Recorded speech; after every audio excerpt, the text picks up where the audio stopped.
I don't have your binders back, but I really, really, really think I'll have them back on Thursday. Okay, so here's what's left in the semester, and then we'll get back into material.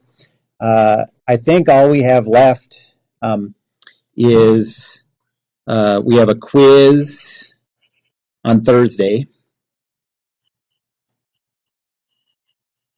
This Thursday? Yeah. I think that's the 30th, and that'll cover only the stuff that's been assigned and talked about since the last quiz. We just had a quiz 2 weeks ago, so stuff that's been assigned and talked about in class in the last 2 weeks. Well,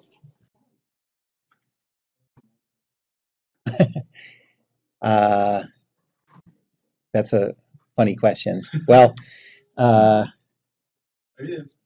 yeah, and today too. And then there's the final, exam 5. And for us, that's scheduled Thursday, 12, that's the 14th.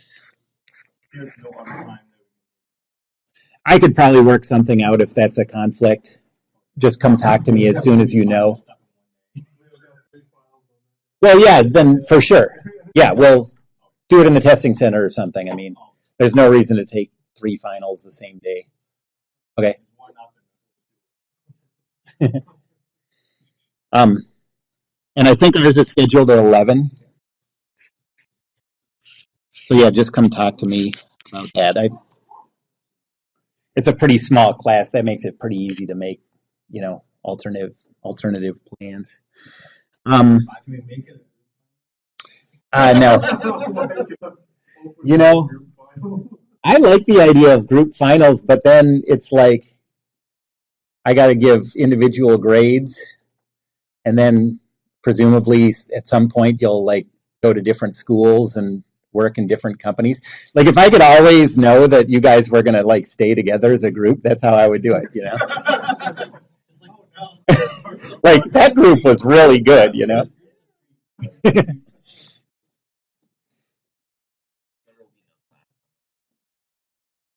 That's right. That's finals week. So our last class would be on the 7th, and the last day of classes at all would be on the 8th, and then that week is just finals. I'm still going to do my usual office hours. That's the plan.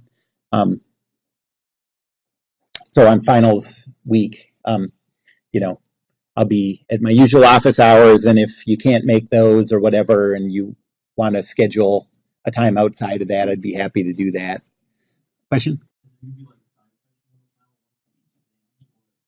No, I mean, my intention is to make it about the same length as the other ones. So, yeah, I just sort of think of it as like statistical sampling, you know, like you can't put everything on a final or whatever. Some people try. But I just figure, you know, if you're prepared for everything, then, you know, yeah. And then you have a better chance of having studied, being ready for the stuff that's on there. That's all. I don't think I'll be ready for that, but I could do it on Monday. I mean, I just probably won't have it written and stuff, you know.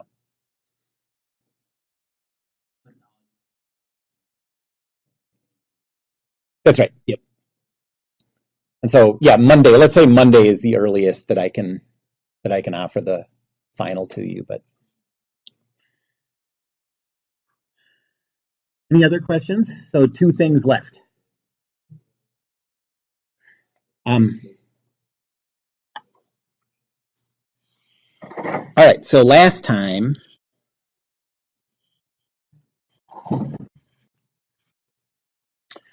We started talking about the TDS equations.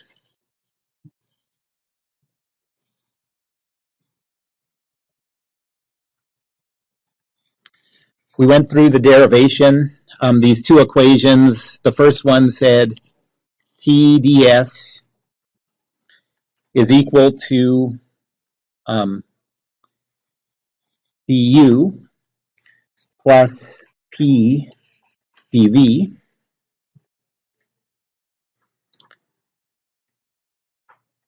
And you can also do that with specific properties. So T d little s is equal to d little u plus P d little v. You can also do them per mole, but it looks the same. And the second one says T ds is equal to dH minus V dP. And with specific properties, that one looks like T d little s is equal to d little h minus little v dP. And we did an example where we used these equations to calculate the change in specific entropy in a case that worked out really nicely. So we did an example where we calculated the change in specific entropy for a saturated liquid going to a saturated vapor at constant pressure. And the answer we got exactly to any number of digits we choose matched the change in entropy you get from just looking at the entropy values in a table. So that was pretty great. Remember how great that was? I thought you were like, question?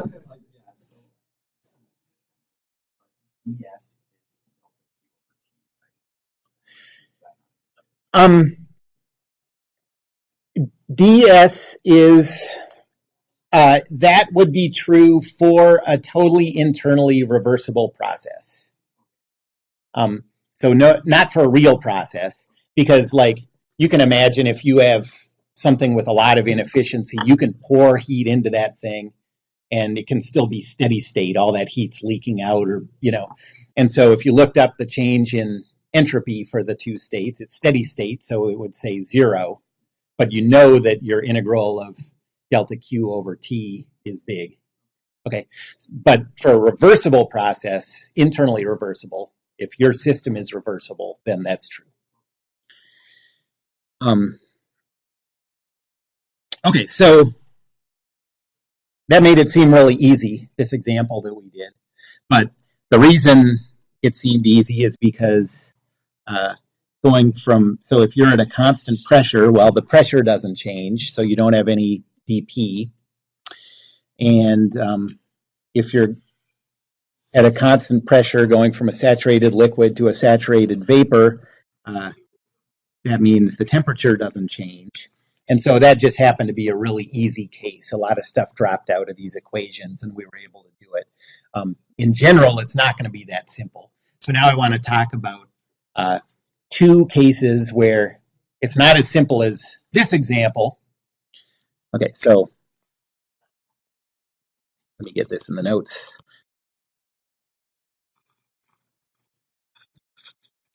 That was easy because of the constant pressure and the constant temperature.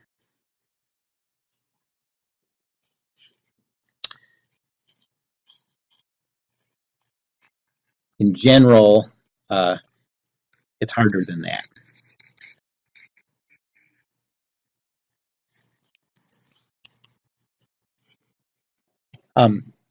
There are two cases where you can do it.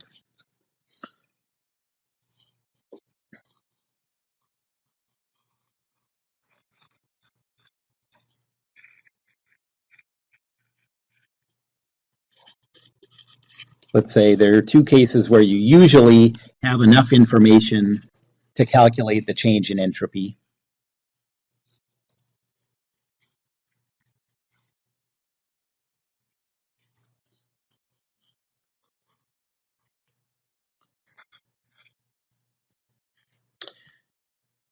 Those are for incompressible materials. And what do you think the other one is? These two go together. Ideal gases, yep. I don't think that jinx thing works if I ask a specific question and you both answer it, you know? Okay, so I'm going to start with incompressible.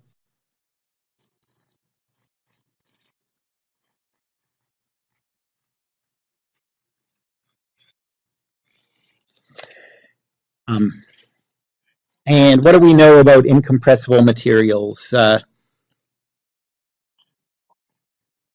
We know that, so first of all, like when would you ever treat something as incompressible? Liquids and solids.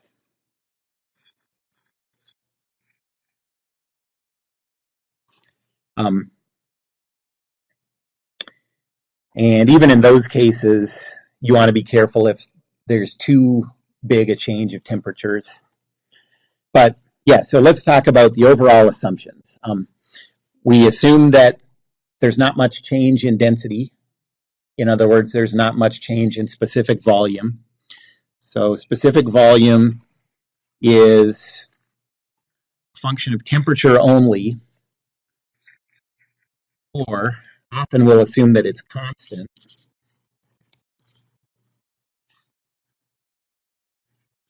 If there's a smallish temperature change.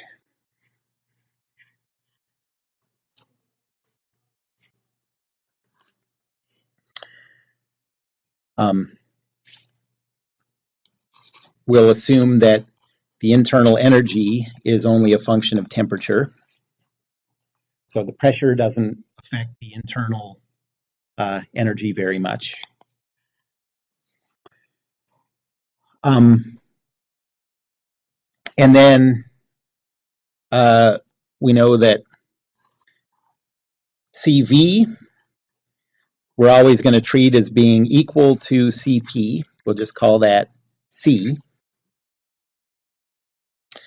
And that also is treated as just being a function of temperature.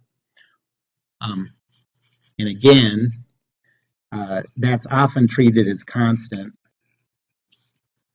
if you have a smallish. That's a pretty wimpy way to say that. That's just like hedging. Like, anyways, write it down.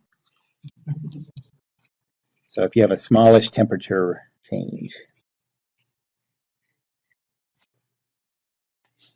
Okay, so what are CV and CP? Do you remember how this works?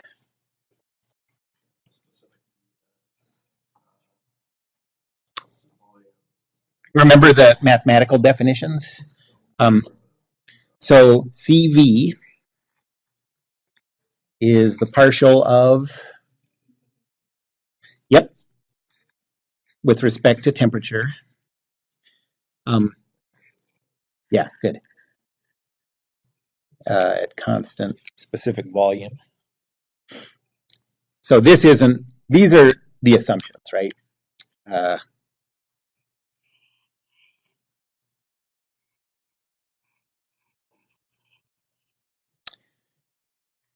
And then what's CP? Yep. Partial of H with respect to temperature, evaluated at constant pressure.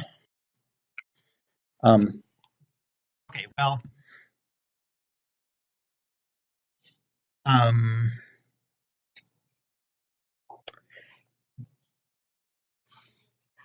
So if we think of CV,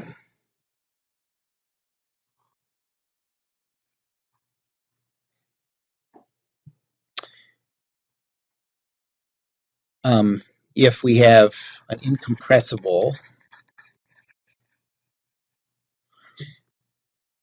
U is only a function of temperature, so we don't have to think of this as a partial derivative anymore. So this is, you can just think of this as du dt.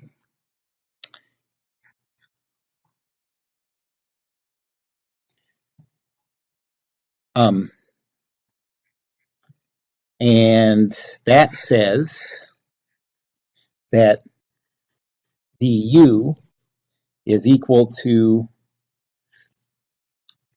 CV dt, or just C dt. Okay, so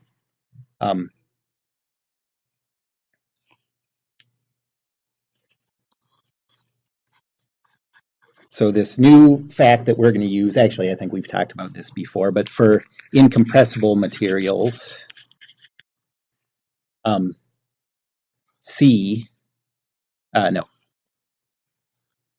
U is equal to C dt.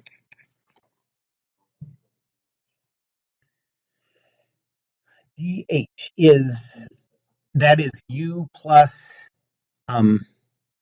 P dV, and we're assuming that V isn't changing, so for an incompressible material, H and U are the same thing.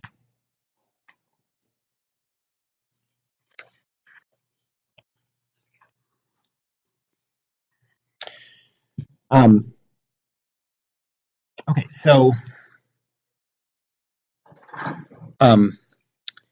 use this in, we'll use it in the first TdS equation.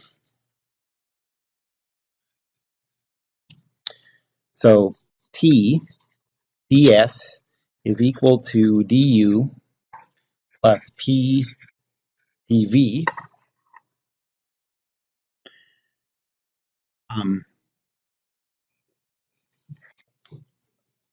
This goes away.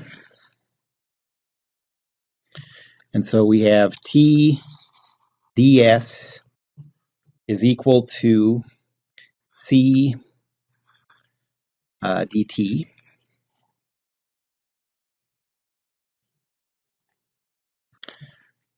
And so ds is equal to C dt over T.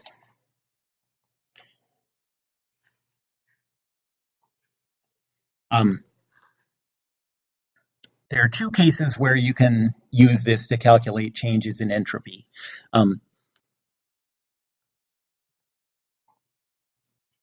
So two ways to use this result. The first one is if you have a small enough range of temperatures that you can assume that that specific heat is constant.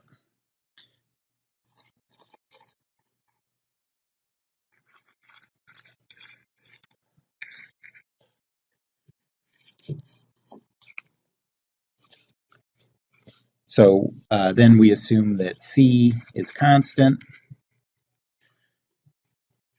And so then you have the integral from state 1 to state 2 of ds is equal to, I'll pull the C out.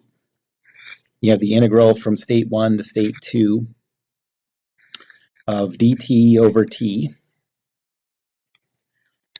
And so you get that S2 minus S1 is equal to C times the natural log of the quantity T2 over T1.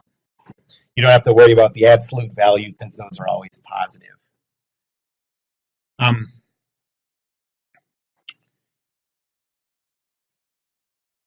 How much do you have to worry about the about the specific heat changing.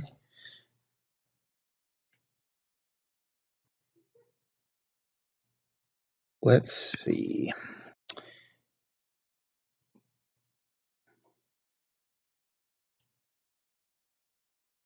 Okay, so here is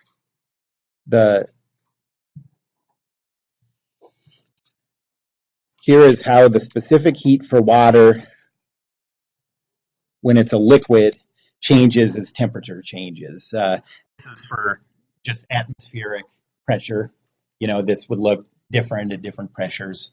But at first it looks like it's not very flat, but then you look at the scale we're talking about. We don't have our zero on this graph and stuff.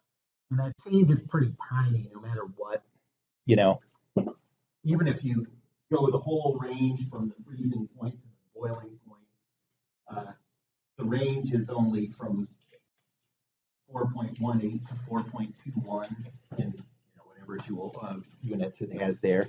So that's pretty strong support for this being a good approach often.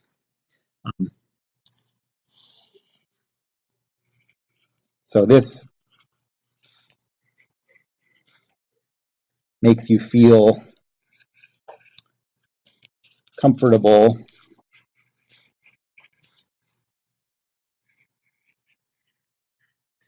assuming that the specific heat is constant.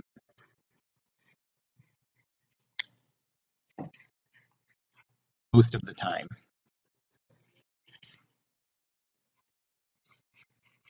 For liquids. That's what we're talking about here.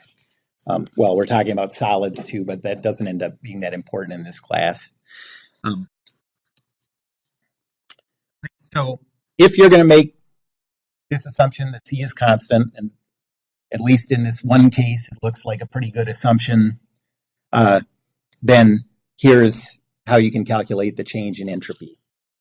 The second time that you can do it is you can also do this calculation if you know specific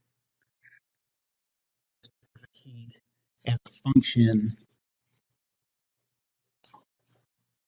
temperature.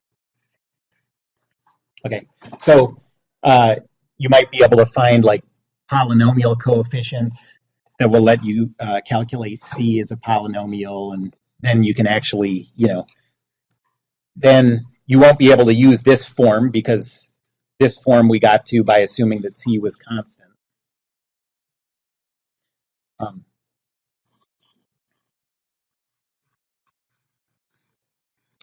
Derive it.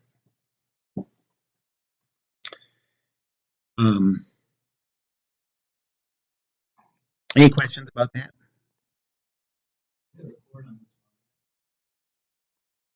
Yes.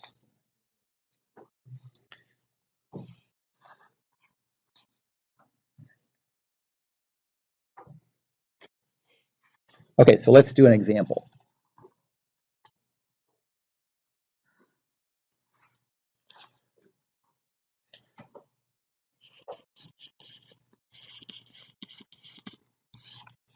So let's say we have 3 kilograms of liquid water.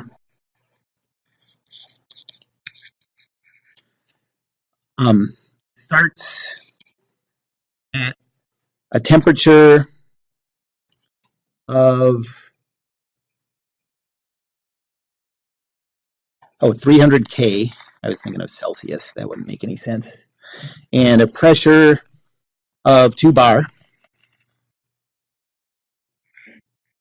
And it goes to a temperature T2 of 323 K.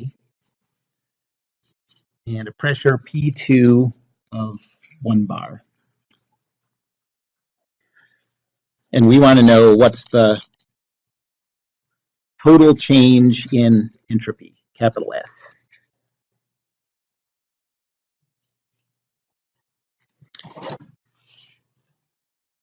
That's a small temperature range.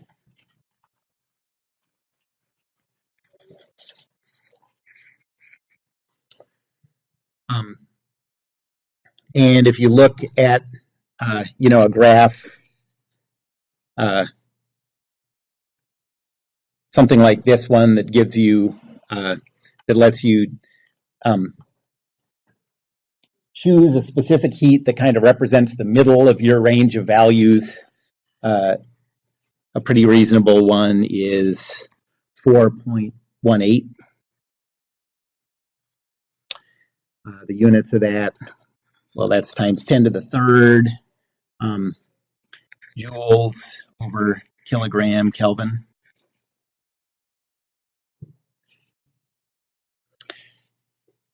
So then the change in specific entropy, little s2 minus little s1, is equal to 4.18 times 10 to the third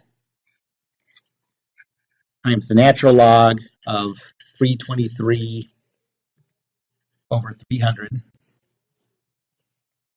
And that gives 0.309 times 10 to the third joules per kilogram Kelvin.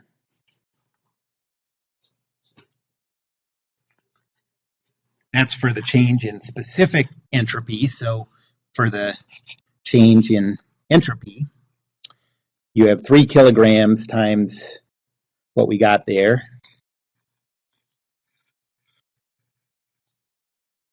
And you get 0.927 times 10 to the third joules over Kelvin.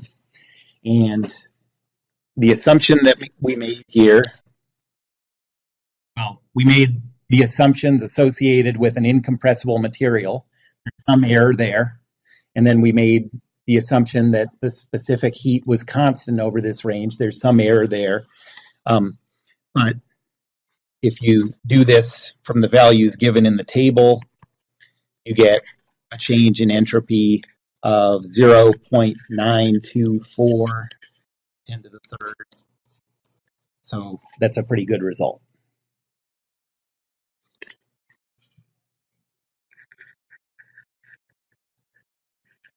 Pretty close.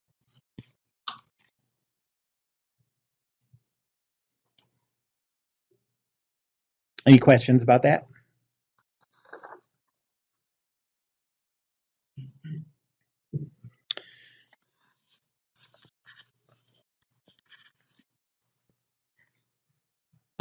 So that's how to deal with incompressible materials. Now for ideal gases.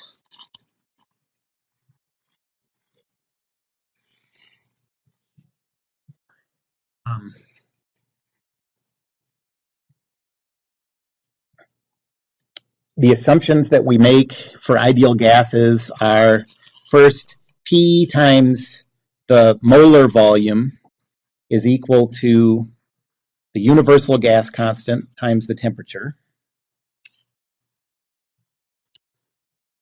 So this is the universal one.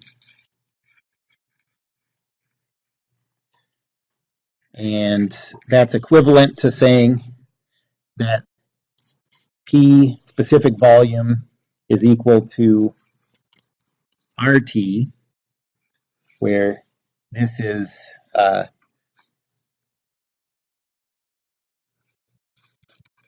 or an individual gas.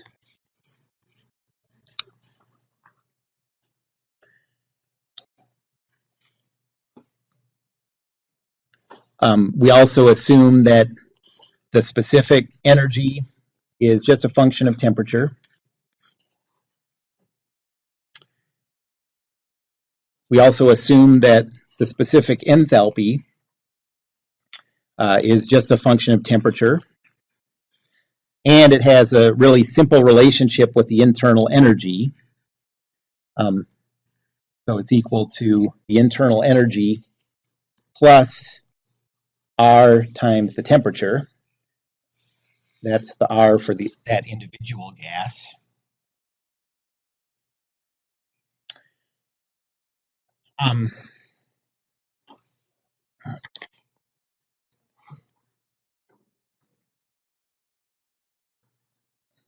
CV, okay, so let's say these are the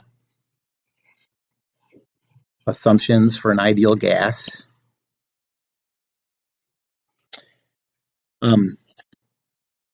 remember CV is defined as the partial of specific internal energy with respect to temperature with volume held constant. So for an ideal gas, where we're assuming that the internal energy is a function of temperature only, we can say CV is the total derivative of U with respect to temperature. And so therefore, du is equal to CV dt.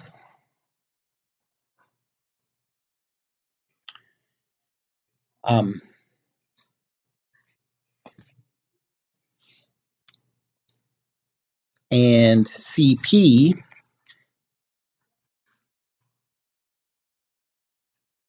is equal to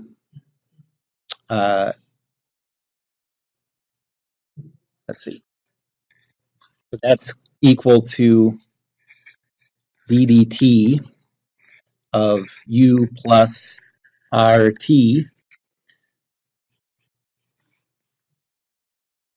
And so dH is equal to CP dt.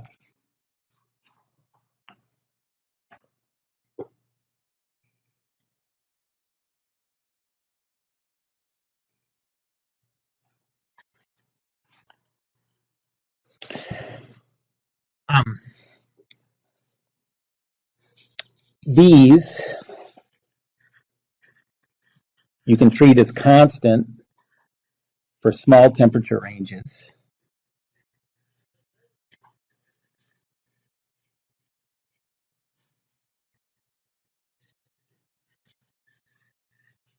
So these can be treated as constant.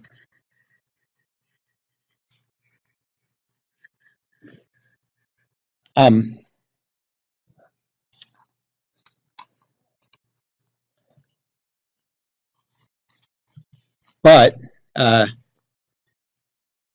for ideal gases,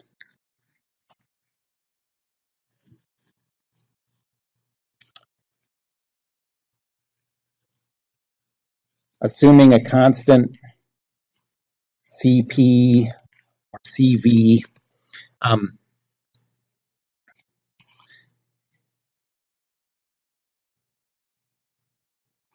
is more likely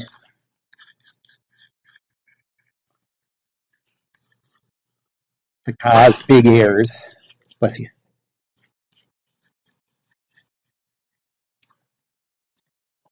than for liquids.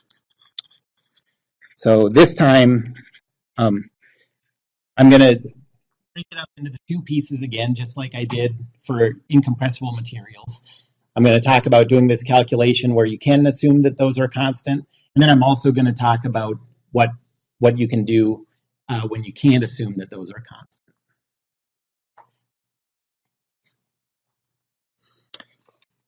How did I write that before? Two ways to use this result.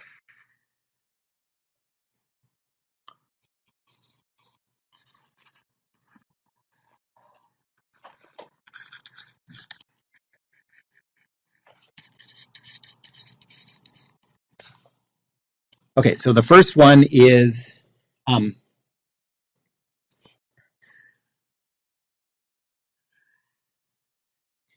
if you have small temperature changes,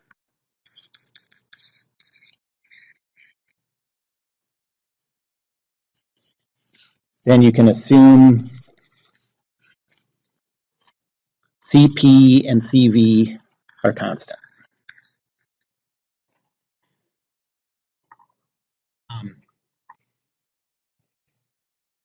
In that case, so we'll start with, so I guess I'll make this 1A. We'll start with the TDS equation that says T times D specific entropy is equal to D specific internal energy plus P dV.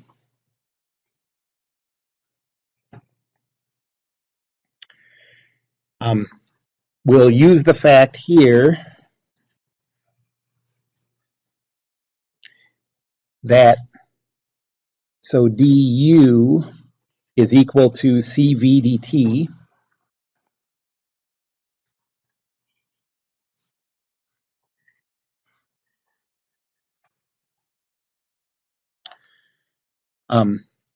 So we get T ds is equal to CV dt plus P dV. And now here we'll use the fact from the ideal gas law that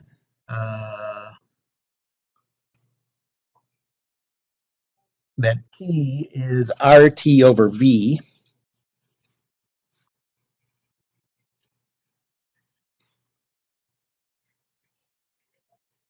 So that's the ideal gas law.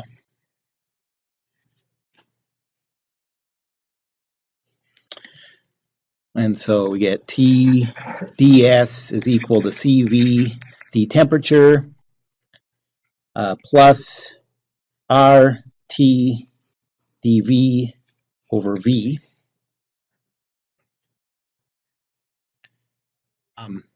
Divide both sides by the temperature, and you get ds is equal to CV dt over T plus RT dV over V. And now integrate both sides. The T, where,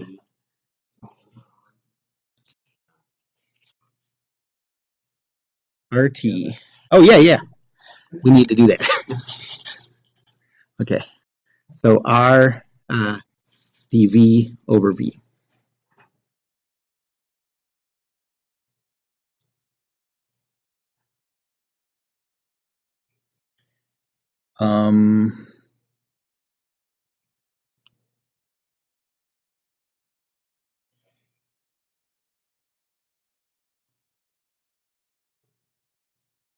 Yeah, because, right, I divided both sides by T. Yep. So we have S2 minus S1, the change in internal entropy, is equal to CV times the natural log of T2 over T1 minus R times the natural log of pressure 2 over pressure 1.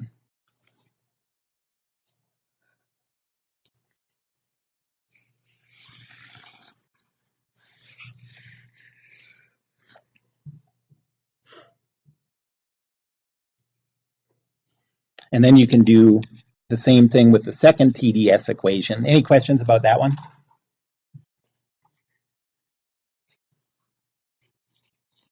So the second TDS equation says T ds is equal to dH minus V dP.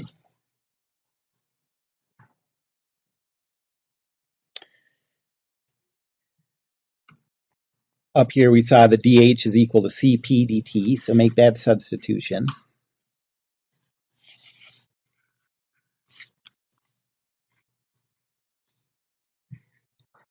Yep. To substitute the volume in the second integral expression. Yeah. Ideal gas law. The ideal gas law. Yeah. Oh, wait. No, no, you're right. I just totally looked at the wrong equation as I was writing that. So, right, basically we're going to have these two different forms that let us work with whatever variables we have available to us. So if you take the natural log of the dV over V, you get natural log of V2 over V1. Thank you. That is also plus. Okay. Let's take a good look at this. Yes, that is correct. Now,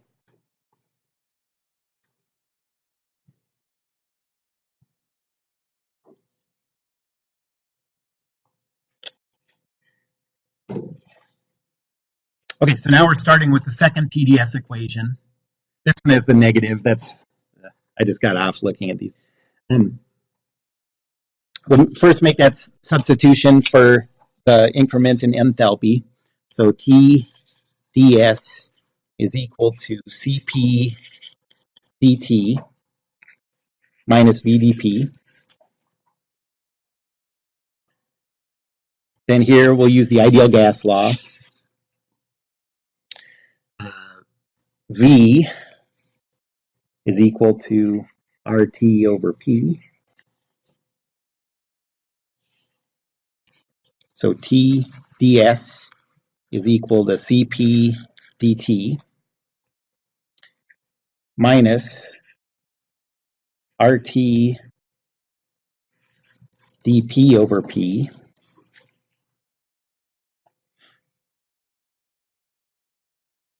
And then divide both sides by T. You get ds is equal to Cp dt over T minus R dP over P. And integrate that.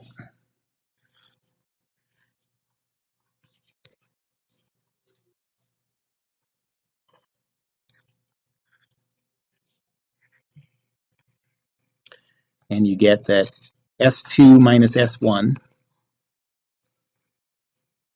is equal to Cp times the natural log of temperature 2 over temperature 1 minus R times the natural log of pressure 2 over pressure 1.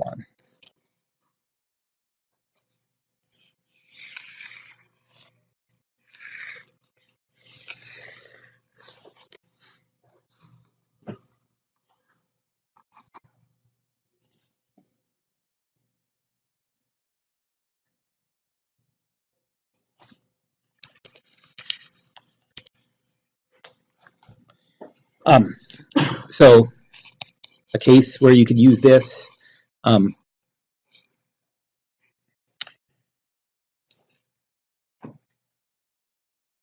calculate the change in internal entropy for air, assuming that the air is an ideal gas,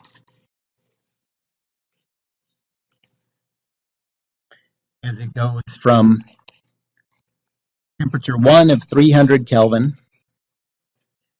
pressure 1 of 1 bar,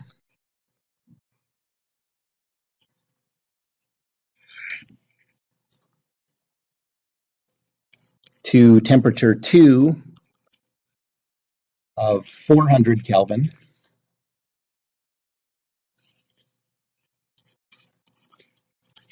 pressure 2 of 5 bar.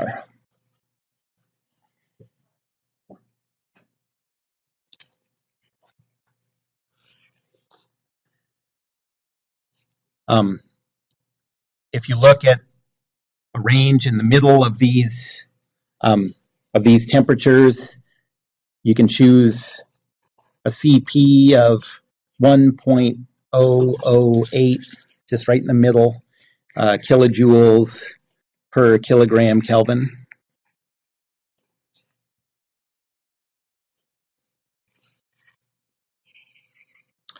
This is a temperature range of 100 Kelvin. You know, that's, to us, that's big. Like, the difference between 100 Kelvin is big compared to our everyday experience, but it's small enough that you can get good results for this.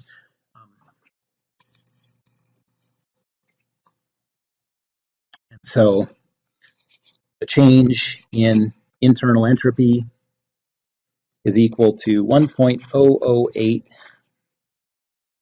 times the natural log of 400 over 300 minus, notice that the R we're using in these equations that I came up with are the ones that are specific to that gas.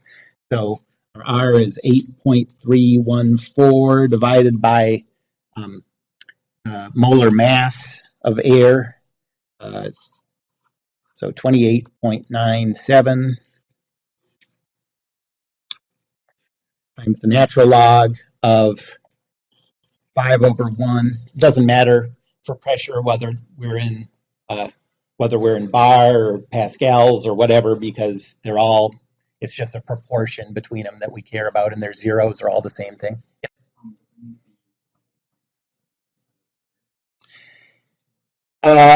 This is in, that would be in, so grams per mole. Since I have everything in kilojoules, this is what it needs to be in, because this is kilojoules per kilomole, so this is kilograms per kilomole, and so it all works out. And so S2 minus S1 is equal to negative 0.1719 kilojoules per kilogram Kelvin.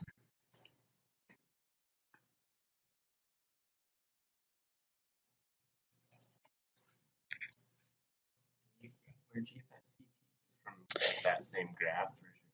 A different one for air? Yeah, you couldn't, not the one that I showed you because that was for liquid, but yes, you would Google a graph or a table or something of different values for different temperatures. You wouldn't have to worry about the pressures, because an ideal gas, we're assuming that those only are a function of temperature. You'd choose some rate, something in the middle. Yep. Okay, so entropy is a property. So you can, if you go from one property to another, you can, just like you can go from one temperature to another, you can go from, a positive entropy to a big entropy to a small entropy, and the change is going to be a negative entropy. So there's no problem with a process taking your system from a big entropy to a small entropy. What can't happen is, because that's just looking at the system. The problem, it's not a problem. The fact is, if you look at the change in entropy of your system and, plus the change in entropy of the surroundings, those have to add up to be 0 or bigger than 0. Okay. But yeah, we're going to have processes all the time where, we're just choosing one little system, and that's the entropy of that system will go up, go down, whatever. Any other questions about that?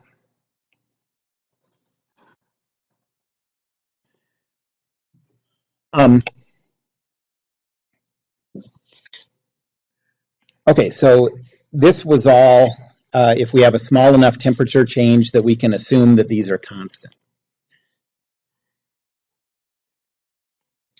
We're also going to have cases where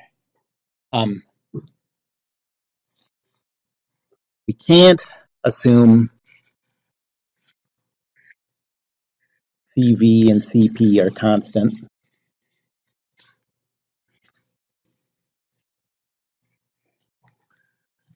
because the temperature change is too big.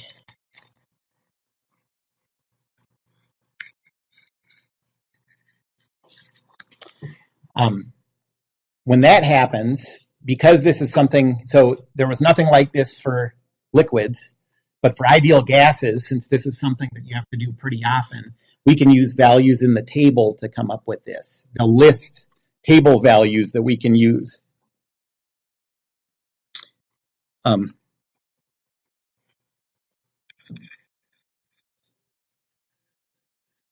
So we're going to have this new property called S0, S superscript 0.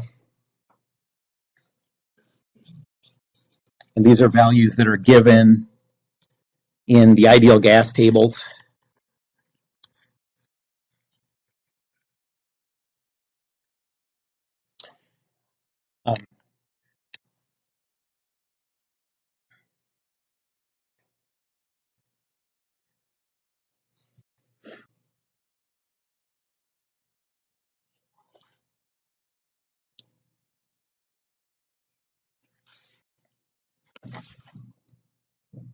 So for this one, we'll start with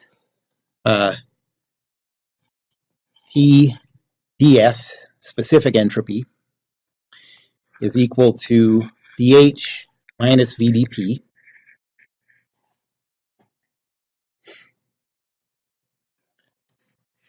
And we'll use the fact that dH is equal to Cp d temperature.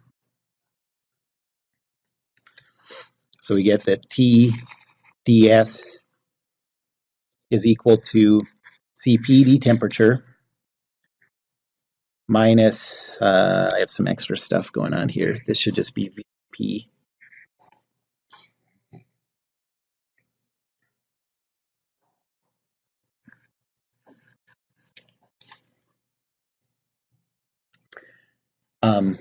And then we'll use the ideal gas law that says V is equal to RT over P. So we get TdS is equal to Cp dt minus RT dP over P. So far this looks just like the derivation from part B of the case of constant values.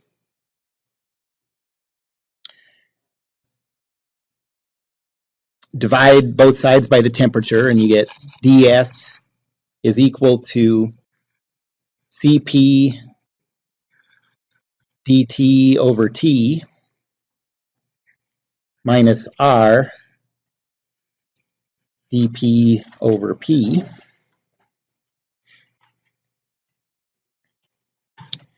That R is still constant, but now we have to keep the Cp inside the integral when we integrate this. And so we get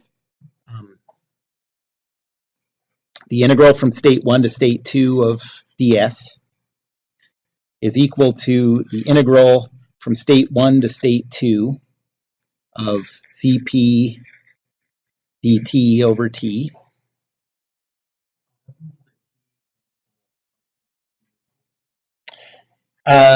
I divided both sides by T to get, yep, so it cancels. And then minus R times the integral from state 1 to state 2 of the pressure over pressure. And now this thing, whoops, we're going to call that the definition of this S super zero at temperature 2 minus S superscript 0 at temperature 1. These S superscript zeros are values that are in the table. So instead of having to compute that integral, you also could do this, if you could come up with like a polynomial approximation of that function Cp, but this is an easier way to do it, just looking in the table. So instead of having to compute that integral, you just look up these two values. And so altogether, this gives you that the specific entropy at state 2 minus the specific entropy at state 1 is equal to this value S super 0 temperature 2 minus S super 0 temperature 1 minus R times the natural log of P2 over P1.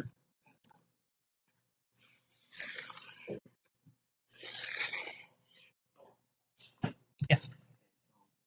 I'm just a little confused on one thing. So this is for when a temperature change is too large. Yeah. So we got the CP equals dH over dt from assuming that temperature change is small, right? We don't use that fact. We got what? What? So where we have the CP equals dH over dt rather than the partial derivative. Yep. Because temperature is small, yet we're using that when there's a temperature change that's large. Is that okay? Okay, so we assume that no, we didn't get that. So the fact that dH is equal to Cp dt didn't come from the fact that the temperature change is small. It came from the fact that for an ideal gas, enthalpy is only a function of temperature, but that range can be big. Yep, so that's fine. Any other questions?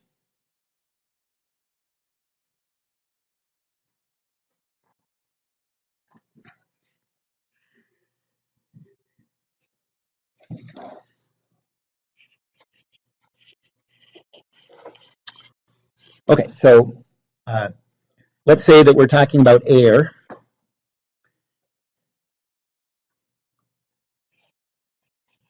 And we're going to model it as an ideal gas.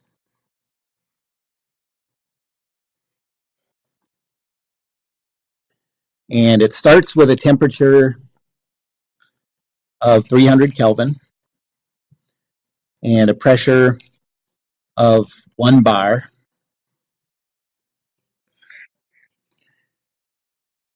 And it goes to a temperature of T2 of 1000 Kelvin and a pressure of 3 bar.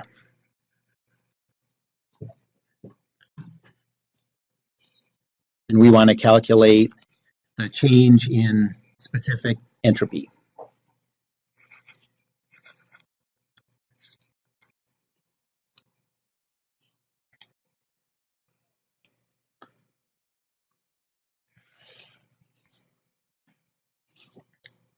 Well, this formula says S2 minus S1 is equal to S superscript 0 at 1000 Kelvin minus S superscript 0 at 300 Kelvin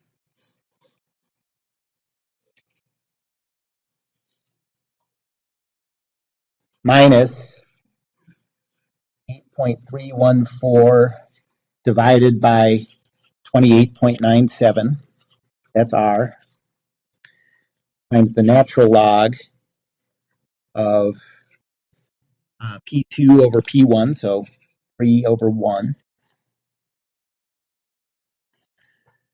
And so that's, you can just look this up in the ideal gas table for air. You get 2.9677 minus 1.7020 minus all this stuff, 8.314 over 28.97 times natural log of 3.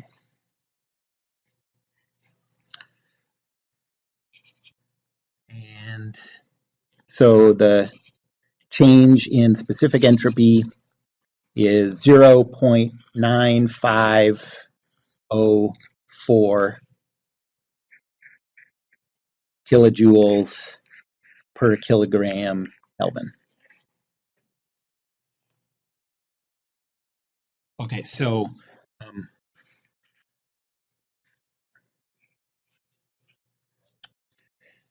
when would you need to do this at all? So we already have tables that give us specific entropy for any state, any temperature, any pressure. So this is, I guess, the second time in this class that we've talked about these specific approaches where you can assume something's incompressible or assume something's an ideal gas. why not just look up those values in the table? If you have the table, that's what you do. This but this is for cases where you have mixtures that you don't know, but you think you can treat it as an ideal gas, or you have a liquid, you don't have those values, you know. So that's why.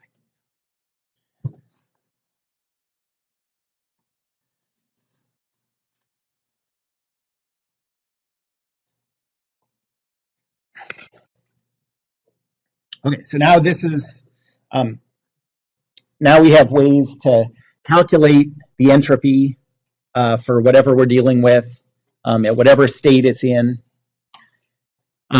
So now we're going to talk about kind of switch to how this entropy, getting these entropy values is useful. And we're going to talk about how to do it how to use it in a balance equation for a closed system, and then we'll talk about how to use it for a, what do you call it, for a fixed volume, control volume system. So I'm going to start with a closed system.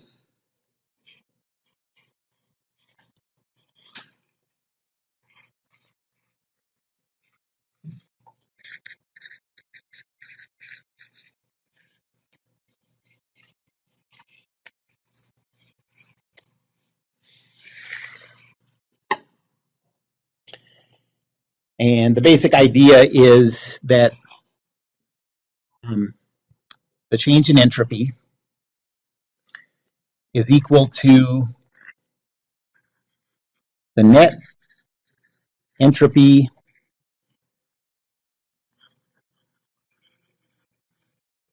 transferred into the system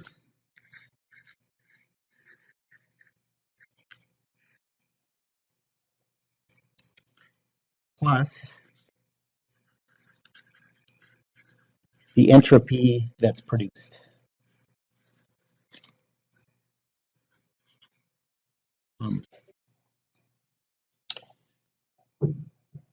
This is a new thing with entropy that we didn't have to deal with like energy balance or something. With energy balance, there's energy and that's it.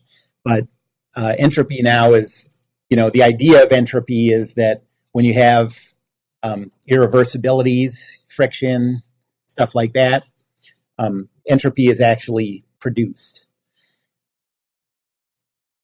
And to put this in an equation, that means that your change in entropy in your system is equal to the net entropy transferred into the system is the integral from state 1 to state 2 of delta Q over T going all around the boundary. And then the entropy produced is this sigma.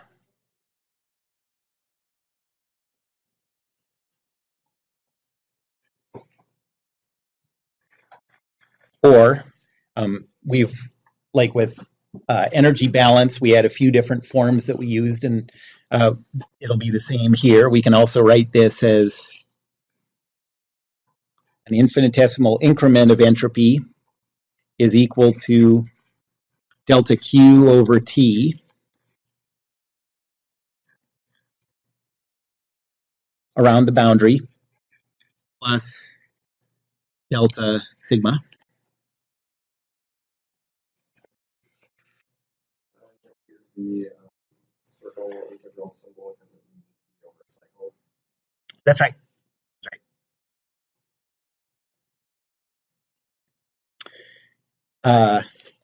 Or, so these are all equivalent. The differential form ds dt is equal to the sum of all the infinitesimal heats coming in at the boundary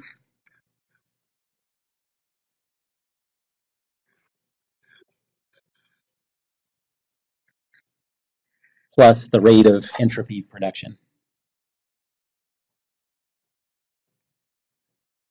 Okay, so these three are all equivalent, you just use whichever one, makes more sense for the values that you have.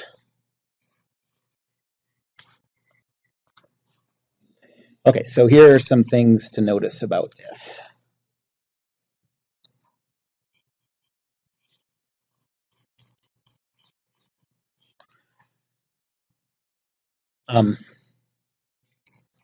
So first,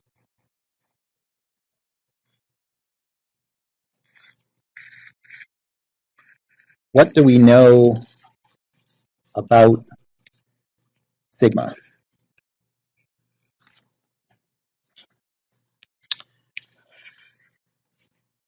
Well, sigma is telling you how much entropy is produced. So when you say that entropy in the universe is always increasing, you're talking about adding up the little sigmas everywhere.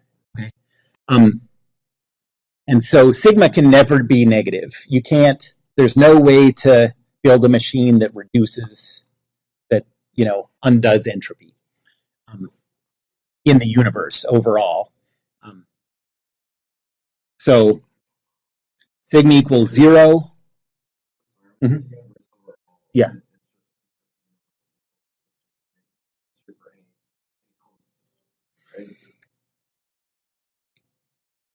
No, well, a closed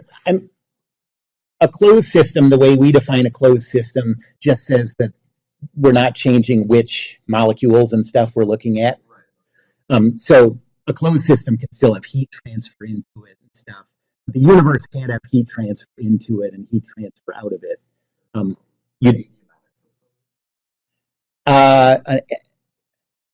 Let's think about that at another date. But yes, I'm sure we could.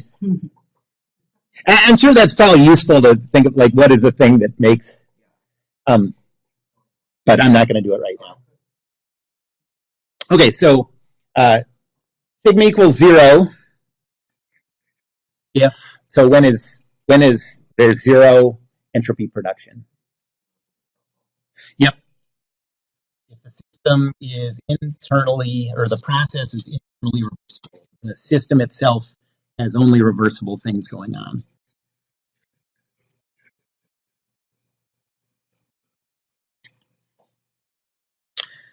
And the only other option is sigma is greater than 0, and that's if there are irreversibilities.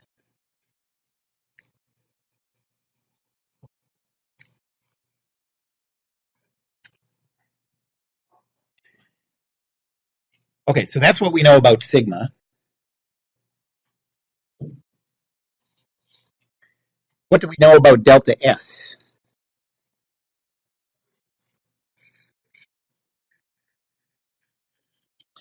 I guess this sort of gets at what we were talking about earlier.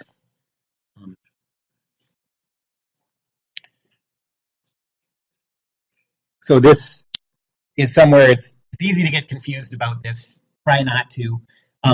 What do we know about delta S? Nothing. It can go up or down.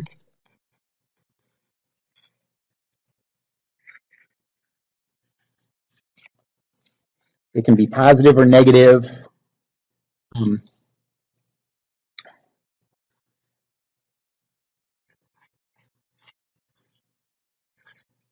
So how do I want to say this? So it's easy to think to yourself, well, the second law says that entropy can't go down, and so delta S has to be positive. But we're not talking about the universe. We're talking about one specific system. And one specific system, the entropy can go down. In a refrigerator, entropy goes down. As if you're looking at the refrigerant in the refrigerator, like as heat keeps being pulled out of that refrigerant, the entropy goes down. But in order to make that happen, entropy is going up more. Entropy is being produced outside of your system. So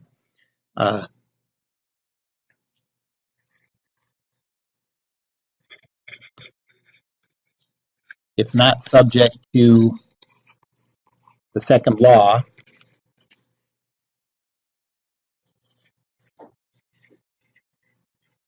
because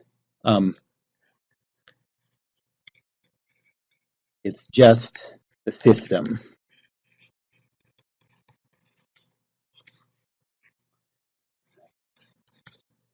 Not the system plus the surroundings.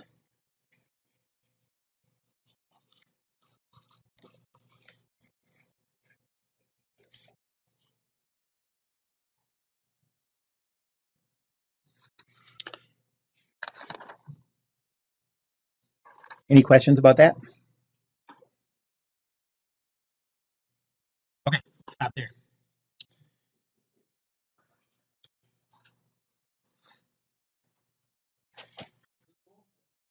You going for graduate for mechanics? That's